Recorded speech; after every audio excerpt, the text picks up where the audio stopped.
影片備有多種語言字幕 ，Multilingual subtitles available。Hello， 大家好，歡迎繼續收睇刺猬探險組，又返嚟我哋嘅大阪世博之旅系列。今次我哋買咗3日嘅世博門票，睇咗唔少展館。除咗喺上一集嘅根特館參觀，乘搭咗虛擬太空電梯上太空站之外，亦都參觀咗一系列好有特色嘅國家館。入到世博園區，其中一個超多人排隊嘅展館就係法國館啦。展館前面全日都有超長嘅人龍，我哋最終喺其中一晚截龍之前入咗場。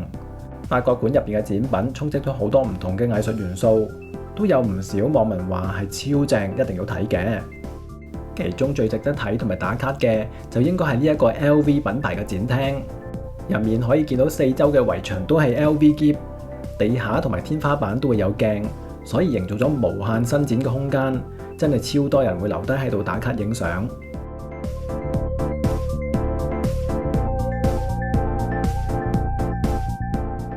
隨後嘅呢一間房就會見到一個藝術裝置，會有一對旋轉嘅 LV 皮喼，配合咗唔同嘅光影投射，非常之吸引眼球，亦都係唔可以錯過嘅。法國館嘅中間亦都有個中庭，夜晚去睇嘅話就會見到入邊打咗好靚嘅燈。之後就會嚟到一個以洋酒為主題嘅大廳，所以中間會擺放咗提子形嘅燈飾。而喺呢一刻仲未睇夠嘅話，唔使驚，之後就係 Chanel 展區，展示咗過往唔同年代嘅時裝風格。呢度嘅展品擺得好齊全，擺到好似一個時裝嘅時間錦囊咁。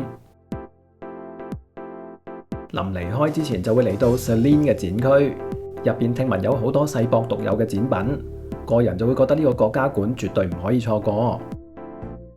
法國館旁邊嘅美國館亦都係好受歡迎嘅展區，排隊嘅人龍一樣都係咁長。溫馨提示：排隊之前記住睇清楚導賞團嘅語言，除咗日文之外，仲會有英語以及普通話導賞。我哋揀嘅英語導賞團大約排咗1個鐘頭隊就到我哋啦。展館裏邊展示咗好多美國對未來嘅科技發展同埋期望，以唱歌嘅形式講解，音樂好好聽。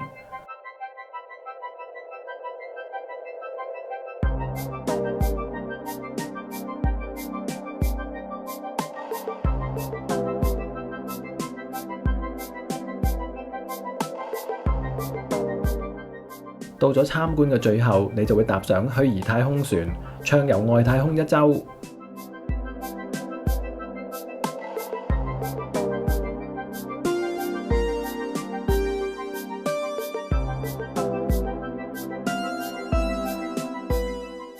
臨走之前，仲可以排隊觀賞由外太空採集嘅月球石頭。另一個我哋睇咗嘅展館就係英國館，入邊嘅佈置好搶眼。展館入邊用咗一個好輕鬆嘅形式去介紹英國，圍繞住一個日本遊客嘅觀點去參觀以及理解英國歷史嘅虛擬之旅。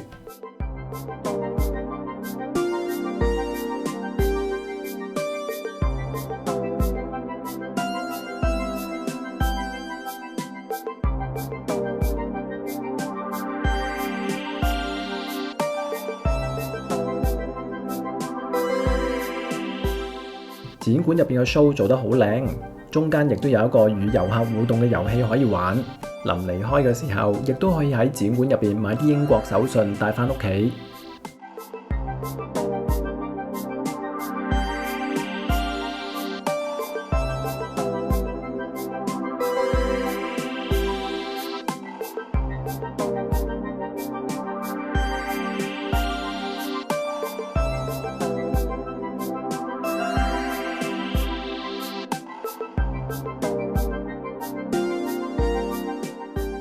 我哋亦都睇咗比利時館，入場嘅時候，職員會派發比利時餅乾試食。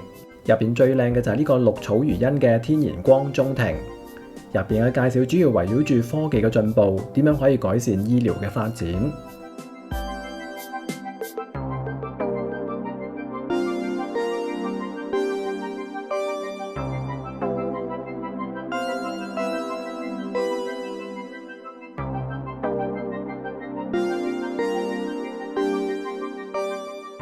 呢一個沙地阿拉伯館都幾值得睇嘅，個人就會覺得最靚嘅參觀時間應該係夜晚，因為打咗燈之後，你會見到一間間露天嘅展館會顯得好靚，中間嘅中庭仲會以夜空做主題，亦都有當地嘅音樂表演。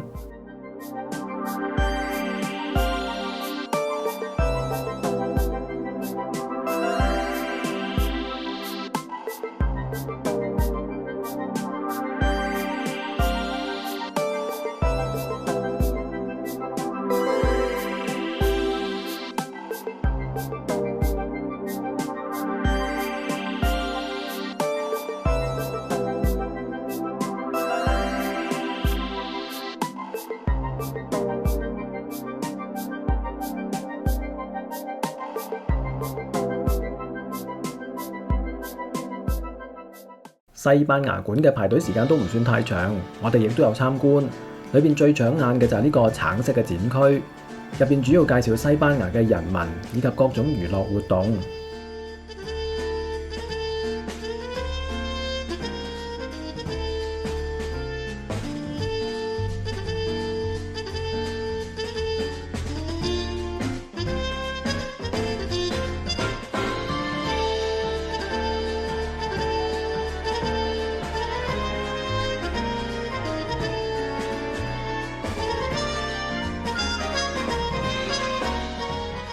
德國館嘅主題就係哇德國。進入展館嘅時候，職員會每人派發一個公仔，其實佢就係你嘅導賞耳機。行到展品旁邊，可以用個公仔讀取資料，再將個公仔擺落耳邊，就會聽到自己選擇嘅語言介紹，咁就唔需要慢慢睇啲字咁煩啦。中間呢度有個旋轉展廳，坐喺梳化上面就會睇到360度嘅天幕電影。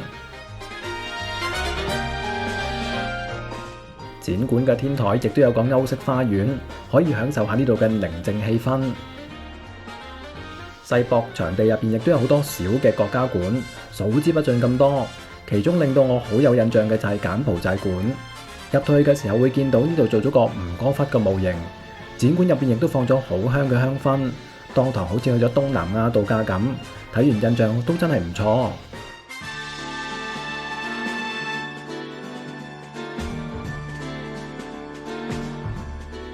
而另外一個令到我好有印象嘅就係烏克蘭館，雖然只係一個好小嘅展區，展區用咗國旗相關嘅黃藍色佈置到好似宜家家私咁樣，而主題就係講緊戰爭嘅代價好可貴。而呢連續3日嘅參觀，我哋亦都睇咗其他唔少嘅展館，吸咗好多紀念印章。下一集我哋會再分享另外幾個好有特色嘅主題展館。今集就講到呢度，下一次見。本影片並非廣告，全屬個人分享。多謝你睇完晒我哋段片，希望你會喜歡。鍾意嘅話，請俾個 like 支持下，以及訂閱我哋嘅頻道，仲有可以撳埋個鐘仔搶先看。Thanks for watching and see you soon. Ciao.